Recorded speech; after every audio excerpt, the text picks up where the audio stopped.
लैंसडाउन में शहीद सम्मान समारोह, सीएम धामी ने शहीदों को दी श्रद्धांजलि। शहीदों के परिजनों को किया सम्मानित, का सैनिक कल्याण को समर्पित है धामी सरकार।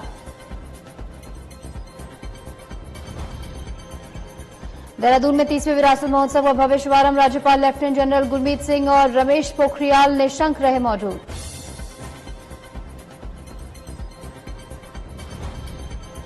रुद्रपुर में मंत्री रेखा आर्य ने निर्माणाधीन कामकाज विमला छात्रावास का किया निरीक्षण। निर्माण कार्य की प्रगति के लिए जानकारी, निर्माण की गुणवत्ता बनाए रखने के निर्देश।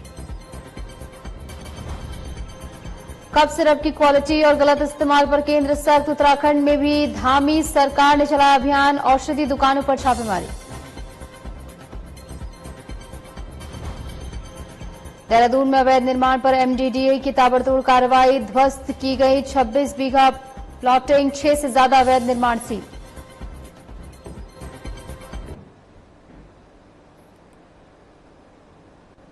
नमस्कार, मैं हूं आपके साथ निशु शर्मा और आप देख रहे हैं हमारा खास बुलेटिन हमारा उत्तराखंड। चलिए शुरुआत करेंगे। मुख्यमंत्री पुष्कर सिंह धामी लैंसडाउन के दौरे पर रहे, जहां उन्होंने गढ़वाल रेजिमेंट सेंटर में आयोजित शहीद सम्मान समारोह में प्रतिभाग किया। इस समारोह में मुख्यमंत्री ने देश की रक्षा में बलिदान देने वाले वीर शहीदों को श्रद्धांजलि अर्पित की और उनके परिवारजनों को सम्मानित किया। कार्यक्रम के दौरान सीएम धामी ने शहीदों के योगदान को नमन करते हुए कहा कि उनका बलिदान सदैव स्मरणीय रहेगा और सरकार शहीद परिवारों के कल्याण के लिए प्रतिबद्ध है।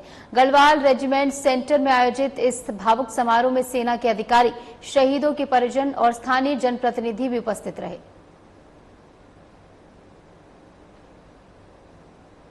भाइयों बहनों, उत्तराखंड की धरती प्रारंभ से ही वीरों की धरती रही है। यहां की घाटियों में, पहाड़ों में, नदियों में शौर्य की गाथाएं गूंजती हैं। इसी शौर्य को चिरस्थायी बनाने के लिए हमारी सरकार ने, जिसके बारे में अभी सैनिक कल्याण मंत्री श्री गणेश जोशी जी ने बहुत विस्तार से बताया कि 4 धामों के बाद 5वां धाम सैन्य धाम गुनियाल गांव में, जिसका निर्माण आदरणीय प्रधानमंत्री श्री नरेंद्र मोदी जी के मार्गदर्शन में हमारी सरकार के द्वारा कराया जा रहा है। सैन्य धाम केवल ईंट, पत्थर, सीमेंट, मिट्टी या गारे का ढांचा नहीं है, बल्कि उन अमर आत्माओं का प्रतीक है जो हमारे प्रत्येक बलिदानी के घर आंगन से आई पावन मिट्टी उस सैन्य धाम में लाई गई है। उस सैन्य धाम में बसती है उन माताओं की भावना, उन वीरों की शहादत की कहानियां, उनका इतिहास। प्रदेश के प्रत्येक शहीद के घर आंगन की मिट्टी सैन्य धाम में स्थापित करने की वर्ष 2021 से प्रारंभ हुई ये परंपरा केवल एक माटी संग्रह नहीं है, केवल एक कार्यक्रम मात्र नहीं है, बल्कि उन हुतात्माओं को हमारी ओर से श्रद्धांजलि है जिन्होंने अपनी मां की ममता को ठोकर मार दी, बहन की राखी को छोड़ दिया, बच्चों को भी रोते बिलखते छोड़ दिया, लेकिन हंसते हंसते भारत माता के लिए अपने प्राणों का बलिदान दिया। अंतर्राष्ट्रीय सहकारिता वर्ष के मौके पर अल्मोड़ा के सिमकनी ग्राउंड में आयोजित सहकारिता मेले में कैबिनेट मंत्री रेखा आर्य शामिल हुई। इस दौरान उन्होंने कई सरकारी विभागों, योजनाओं, हस्तशिल्प, हथकरघा और स्थानीय उत्पादों के स्टॉलों का निरीक्षण किया। कैबिनेट मंत्री रेखा आर्य ने स्टॉल संचालकों से संवाद कर विभिन्न उत्पादों की जानकारी ली और साथ ही उनके कार्यों की सराहना की। इस अवसर पर मंत्री रेखा आर्य ने कहा कि ये मेला स्थानीय उत्पादों को संरक्षण और प्रोत्साहन देने प्रधानमंत्री नरेंद्र मोदी के स्वदेशी अभियान की भावना के अनुरूप है और ऐसे में सहकारिता मेले का भव्य रूप से आयोजन यहाँ पर हुआ। सहकारिता मेला 2025 इसका शुभारंभ जो है जनपद अल्मोड़ा से किया जा रहा है। निश्चित रूप से इस प्रकार के मेलों से लोगों को अधिक से अधिक सहकारिता विभाग द्वारा संचालित योजनाओं की जानकारी मिलती है। निश्चित रूप से वे अपने, चाहे वो लोन संबंधी हो, स्वरोजगार संबंधी हो, उन विषयों से वो जुड़ पाते हैं। आज ऐसे बहुत सारे लाभार्थियों को उनके चेक वितरण का कार्यक्रम भी यहाँ पर किया जा रहा है, जो उनके आर्थिकी को और मजबूत बढ़ाने का काम करेंगे। मुझे भी आज सौभाग्य प्राप्त हुआ है कि सहकारिता मेले में मुझे प्रतिभाग करने का अवसर मिला है। निश्चित रूप से इससे सहकारिता से एक सामान्य और गरीब व्यक्ति जो है बहुत जुड़ा हुआ होता है। उसकी छोटी छोटी उसकी कमाई जो है सहकारिता के माध्यम से उसके किसी न किसी प्रयोजन में काम आती है। सहकारिता स्वयं में जो है ब्याज मुक्त ऋण की व्यवस्था से गरीब तबकों को जोड़े हुए है। मैं समझती हूँ बहुत स्वागत योग्य है और इस प्रकार के मेले लगातार पूरे प्रदेश भर में आयोजन किए जाते रहने चाहिए ताकि जो है हमारा ग्रामीण अर्थव्यवस्था जो है वो। रुद्रपुर में महिला सशक्तिकरण और बाल विकास मंत्री रेखा आर्य ने निर्माणाधीन कामकाजी महिला छात्रावास का निरीक्षण किया। इस मौके पर उन्होंने कार्यदायी संस्था के अधिकारियों और इंजीनियरों से निर्माण कार्य की प्रगति की जानकारी ली और निर्माण की गुणवत्ता बनाए रखने के निर्देश भी दिए। रुद्रपुर में एक साथ 2 महिला छात्रावासों का निर्माण किया जा रहा है, जिनकी कुल परियोजना लागत 12,563.50 लाख रुपए है। और निरीक्षण के दौरान मंत्री रेखा आर्य ने फुलसुंगी स्थित निर्माण स्थल का जायजा लिया और जमीन में आ रही नमी से बचाव के लिए समुचित उपाय करने के निर्देश अधिकारियों को दिए गए। कैबिनेट मंत्री रेखा आर्य ने कहा कि सभी कार्य तय समय सीमा में गुणवत्तापूर्ण ढंग से पूरे किए जाएं ताकि जनवरी 2027 तक परियोजना को पूर्ण रूप से जो है पूरा किया जा सके।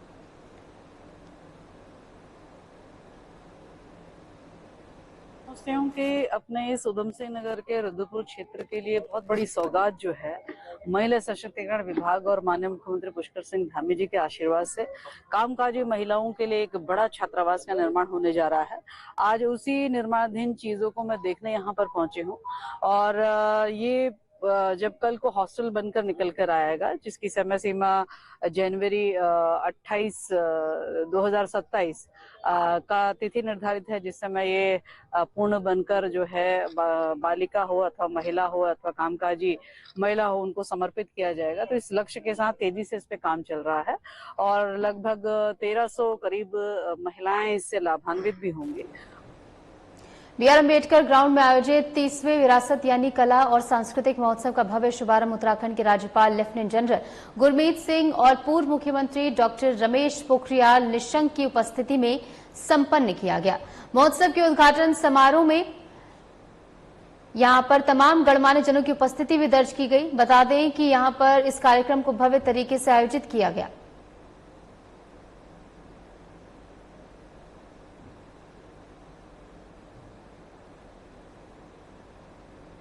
बढ़ेंगे आगे। बच्चों की सुरक्षा और जन स्वास्थ्य को सर्वोच्च प्राथमिकता देते हुए उत्तराखंड सरकार ने प्रदेश भर में प्रतिबंधित कफ सिरप और औषधियों के खिलाफ सख्त अभियान शुरू किया है। मुख्यमंत्री पुष्कर सिंह धामी, स्वास्थ्य मंत्री डॉक्टर धन सिंह रावत के निर्देश पर स्वास्थ्य विभाग और खाद्य सुरक्षा एवं औषधि प्रशासन की संयुक्त टीमें प्रदेश के सभी जिलों में मेडिकल स्टॉल्स, थोक विक्रेताओं और अस्पतालों की औषधि दुकानों पर ताबड़तोड़ छापेमारी कर रही हैं। ये अभियान हाल ही में राजस्थान और मध्य प्रदेश में खांसी की दवा के सेवन से बच्चों की मौत की घटनाओं के बाद शुरू किया गया है। उत्तराखंड सरकार ने इसे जन स्वास्थ्य से जुड़ा गंभीर मामला मानते हुए तत्परता से कार्रवाई प्रारंभ की है। कुछ दिनों पहले ऐसी घटनाएं घटित हो गई हैं राजस्थान में, इंदौर में, कि कफ सिरप से बच्चों को किडनी फेलियर हो जाता है। तो जितने भी ये कफ सिरप हमने एक आदेश किया हुआ है कि 4 साल से नीचे बच्चों को बिल्कुल भी नहीं दिया जाए, क्योंकि इसमें सीधे किडनी फेलियर हो रही है, डाइथाइल ग्लाइकोल उसमें जनरेट हो जा रहा है जो कि जहर का काम कर रहा है। तो इसलिए हमने सारे जितने भी सरकारी गैर सरकारी संस्थान हैं उनमें सैंपलिंग के लिए आदेश कर दिए हैं ड्रग इंस्पेक्टर्स को, और सब जगह जहाँ जहाँ ये दवाइयाँ हैं, स्पेशली डेक्सट्रोमेथोर्फेन, वहाँ पर हमने कहा कि इसको फ्रीज कर दें, उसको बिल्कुल भी ना बेचें। और मैं सभी जनता से भी अपील करना चाहूँगा कि आप लोग अपने बच्चों को बिल्कुल भी कफ सिरप यूज़ न करें। और डॉक्टर्स को भी हमने एक DG को हमने लेटर लिखा हुआ है कि वो भी अपने डॉक्टर से बता दें कि इस तरह से। शहर में अतिक्रमण, अवैध प्लॉटिंग और अनाधिकृत निर्माण के विरुद्ध मसूरी देहरादून विकास प्राधिकरण यानी कि MDDA का एक्शन जारी है। MDDA टीम ने अवैध प्लॉटिंग और अवैध निर्माण पर ताबड़तोड़ कार्रवाई की। MDDA उपाध्यक्ष बंशीधर तिवारी ने खुद अभियान की कमान संभाली और शिमला बाईपास, मेहुवाला, माफी, हरभजवाला, बुधपुर, नया गांव और विकास नगर क्षेत्र में एक समय पर अभियान चलाते हुए कई अवैध निर्माणों को ध्वस्त किया। अभियान के दौरान 26 बीघा भूमि पर अवैध प्लॉटिंग ध्वस्त की गई, जबकि 6 स्थानों पर अवैध व्यावसायिक और आवासीय निर्माणों को सील किया गया।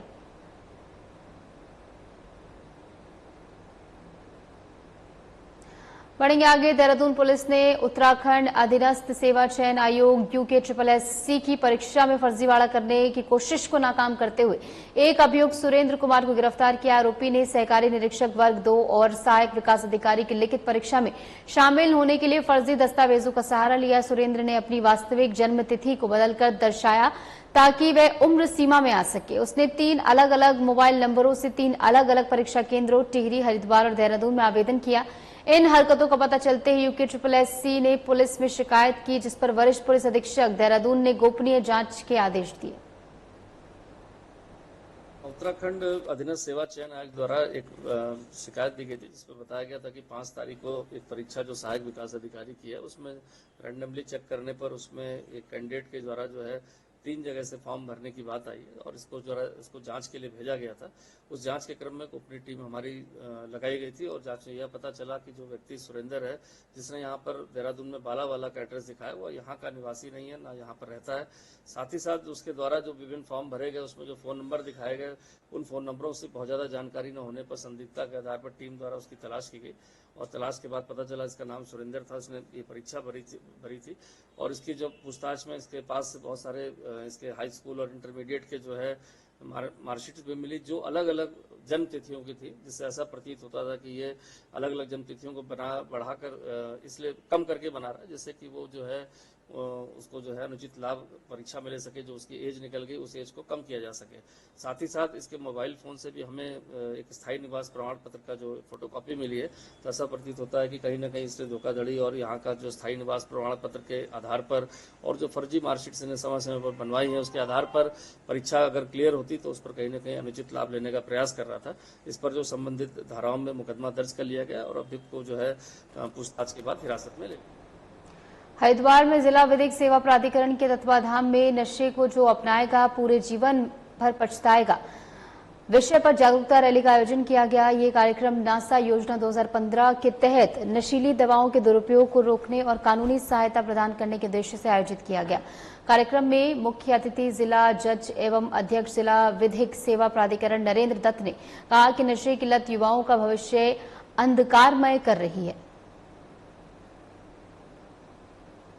देखिए, आज पूरे जनपद में विभिन्न स्थानों पर नशा मुक्त भारत अभियान को लेकर रैली का आयोजन किया जा रहा है, जिसमें आज मुख्यालय में यहाँ पर हरिद्वार में भी एक बड़ी रैली का आयोजन किया गया है।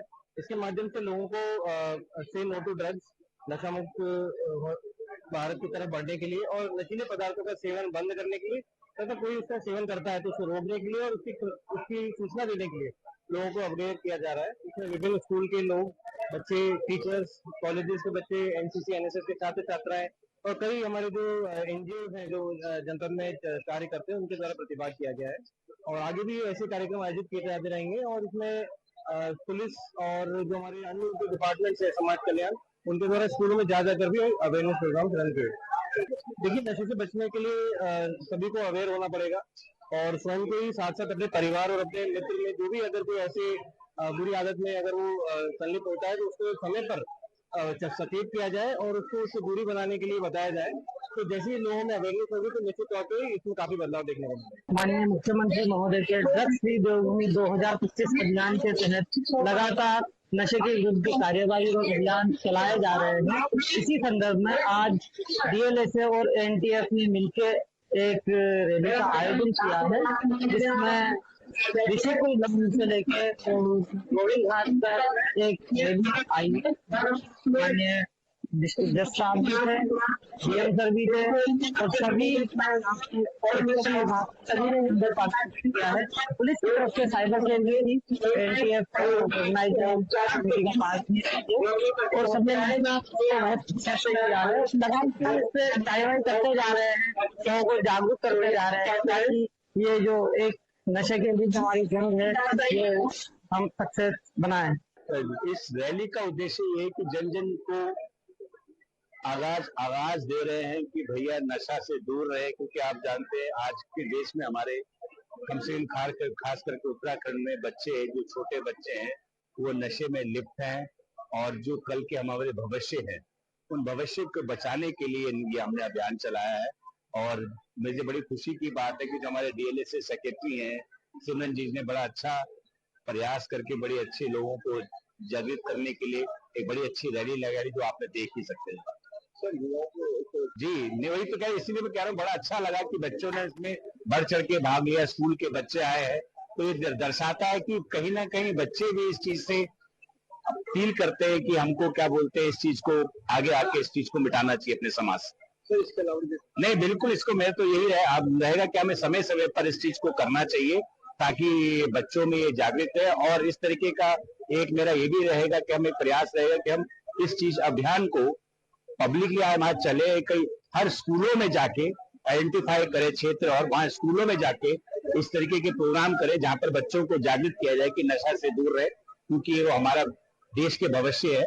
तो एक वो प्रयास रहेगा तो उससे और जागरूकता बढ़ेगी अगर बच्चों को हम इसमें इन्वॉल्व करके स्कूलों में जाके इसका वो करते हैं। सर समाज की सर यही कहूंगा कि बच्चे आप हमारा फ्यूचर है, और जो देश का फ्यूचर है, तो नशे से जितनी दूर रहे, किसी प्रकार के नशे से भी दूर रहे, क्योंकि अगर आप फिट है तो मेरा देश फिट है।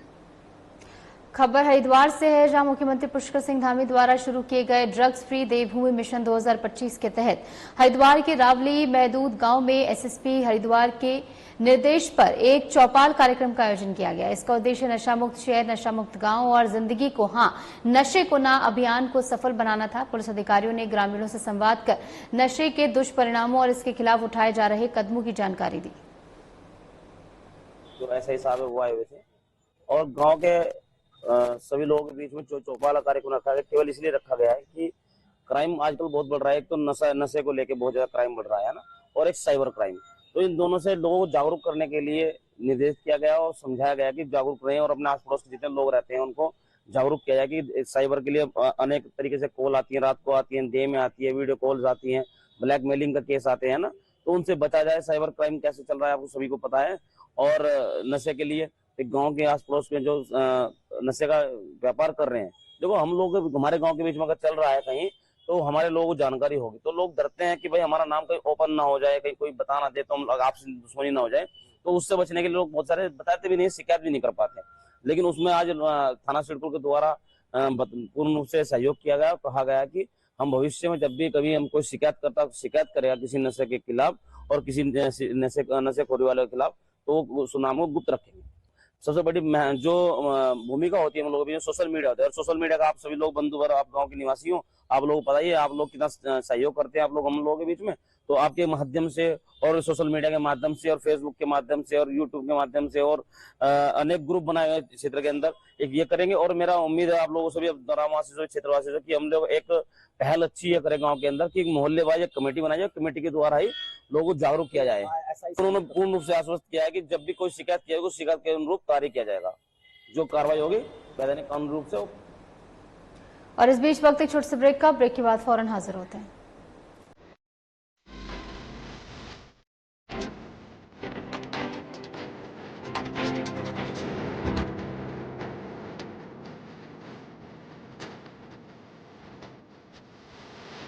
स्वावलंबी हो रहा प्रदेश का युवा, सशक्त हो रहा उत्तराखंड। मुख्यमंत्री पुष्कर सिंह धामी के दूरदर्शी फैसलों और पारदर्शी नीतियों से उत्तराखंड में रोजगार की बयार बह रही है। युवाओं की लाचारी और भ्रष्टाचार की मार पुरानी बात हो गई है। अब युवाओं की मेहनत को समय रहते सही परिणाम मिल रहा है। ऐतिहासिक नकल विरोधी कानून के लागू होने के बाद उत्तराखंड में प्रतियोगी परीक्षाओं में पारदर्शिता आई है।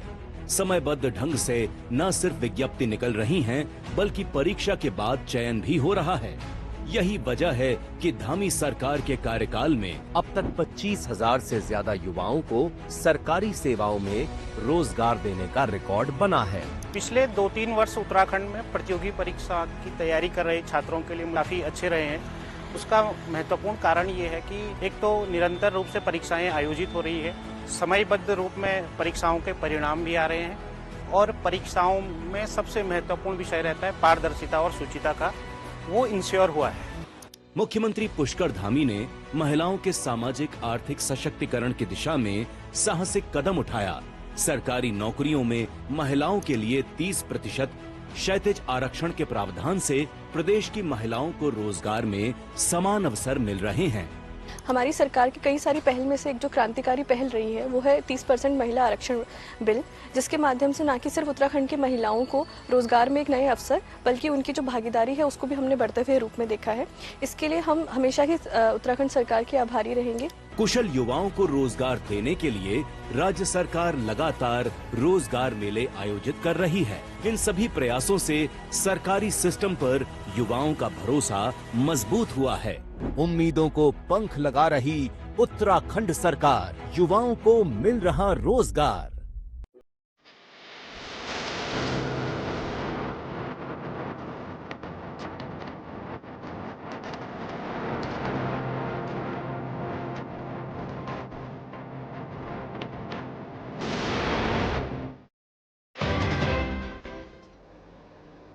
स्वागत है आपका। ब्रेक के बाद चलिए एक बार फिर से रुख करेंगे तमाम खबरों का। चमोली के अदलाकोटी क्षेत्र में फंसे 25 यात्रियों को एसडीआरएफ की टीम ने बीती रात एक सफल अभियान चलाकर सकुशल रेस्क्यू कर लिया। देर रात एसडीआरएफ को सूचना मिली कि दुर्गम स्थान के पास कुछ यात्री फंसे हुए हैं। सूचना मिलते ही पोस्ट घाघरिया से अपर उप निरीक्षक रविंद्र पटवाल के नेतृत्व में टीम आवश्यक रेस्क्यू उपकरणों के साथ तुरंत रवाना हुई। टीम ने मौके पर पहुंचकर रात्रि के घनघोर अंधेरे और चुनौतीपूर्ण परिस्थितियों के बीच राहत एवं बचाव कार्य शुरू किया। कड़ी मशक्कत के बाद सभी यात्रियों को सुरक्षित रेस्क्यू कर घाघरिया स्थित गुरुद्वारे में पहुंचाया गया।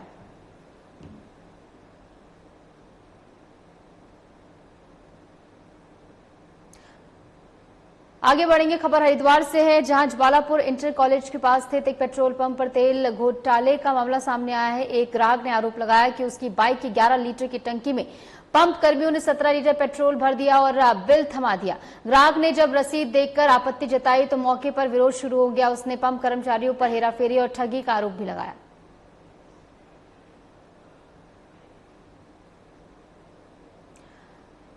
मुनिकीरेती पुलिस और एसओजी और साइबर सेल की संयुक्त टीम ने फर्जी कॉल सेंटर चलाकर सस्ते आईफोन बेचने के नाम पर ठगी करने वाले साइबर गैंग का पर्दाफाश किया। पुलिस ने मौके पर 3 आरोपियों को गिरफ्तार कर जेल भेज दिया, जबकि 3 आरोपी फरार हैं। आरोपियों के कब्जे से mobile, laptop, bank passbook, ATM card, pre activated SIM और स्कूटी बरामद हुई है। पुलिस कप्तान आयुष अग्रवाल ने बताया कि गैंग पूरे देश में सक्रिय था और करोड़ों रुपए की ठगी कर चुका है। आरोपियों के खिलाफ देश भर में 36 से ज्यादा शिकायतें दर्ज हैं और पुलिस उनके नेटवर्क और बैंक खातों की जांच कर रही है।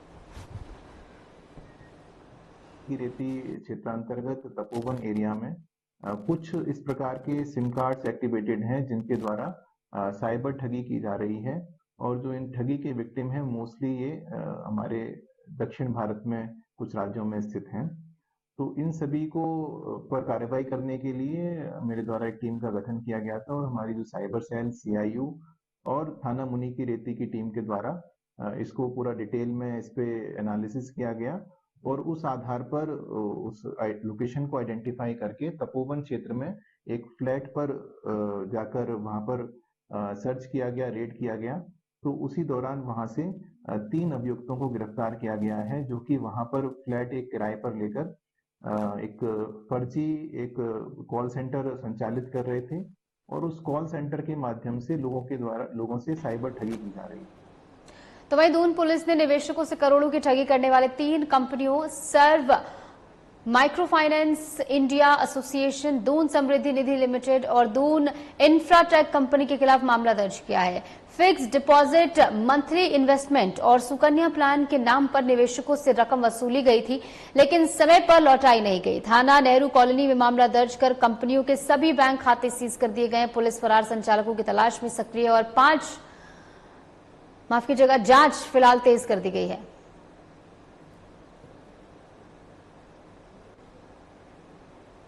खबर देहरादून से, जहां उत्तराखंड सरकार ने प्रदेश के 1983 राजस्व गांवों को लेकर बड़ा निर्णय लिया है। अब ये सभी गांव नियमित पुलिस क्षेत्राधिकारी में लाए जाएंगे और ये फैसला हाईकोर्ट के आदेश और पूर्व मंत्रिमंडलीय निर्णयों के अनुरूप लिया गया है। राज्य सरकार का यह कदम ग्रामीण और सीमांत क्षेत्रों में सुरक्षा तंत्र मजबूत करने की दिशा में एक ऐतिहासिक कदम माना जा रहा है। और फिलहाल के लिए हमारे इस खास बुलेटिन में इतना ही। नमस्कार।